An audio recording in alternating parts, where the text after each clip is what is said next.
Jacob Lofland's optimism about Ariana and Cooper isn't rooted in fairy tale thinking or the idea that love magically fixes broken systems. It's rooted in something much more Landman appropriate: shared damage, unfinished conversations, and the fact that neither of them is pretending the relationship is easy.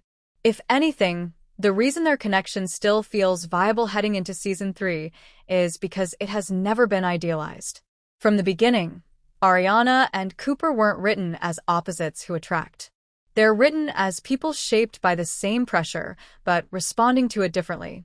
Ariana understands what this industry does to families because she's lived on the receiving end of its consequences. Cooper understands it from the inside, watching himself slowly absorb the logic that destroyed people like her. That tension is painful, but it's also honest, and honesty is why Lofland believes there's still something worth saving.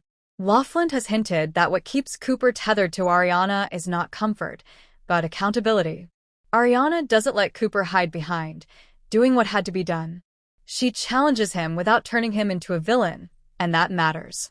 In a world where most relationships are transactional or strategic, Ariana is one of the few people who sees Cooper clearly and refuses to excuse him. Season 2 tested that bond by forcing Cooper to make decisions that conflicted with Ariana's values. What's important is that the show didn't frame Ariana as naive for resisting him, or Cooper as irredeemable for disappointing her. Instead, it allowed the fracture to exist without resolving it. That unresolved space is exactly where Season 3 can do its most meaningful work. Lofland's optimism also comes from the fact that Cooper is still aware of the cost of becoming like Tommy. That awareness hasn't vanished. It's just under pressure. Ariana represents the life Cooper could still choose, not because it's morally superior, but because it's emotionally honest. She's the reminder that survival doesn't have to mean emotional numbness. What makes their relationship compelling is that it isn't about fixing each other. Ariana can't pull Cooper out of the industry, and Cooper can't shield Ariana from its damage.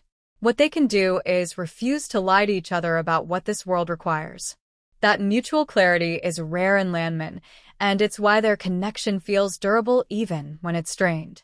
Season 3 will likely push this further. As Cooper gains more responsibility and power, Ariana will feel the consequences of that growth more sharply.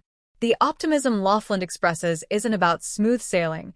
It's about whether Cooper will choose transparency over convenience. Whether he'll let Ariana see the version of himself that's emerging, even if it risks losing her. That's the real test. Not loyalty. Not romance. Truth. Ariana doesn't need Cooper to be perfect. She needs him to stop pretending that his choices don't cost something. If Cooper can meet her there, not defensively, not apologetically, but honestly, then their relationship has room to evolve instead of collapse. Jacob Lofland's confidence suggests that Season 3 won't reduce Ariana to an obstacle or Cooper to a tragic inevitability. Instead, it positions their relationship as a moral pressure point, the place where Cooper's internal conflict becomes unavoidable. Ariana isn't a distraction from Cooper's arc.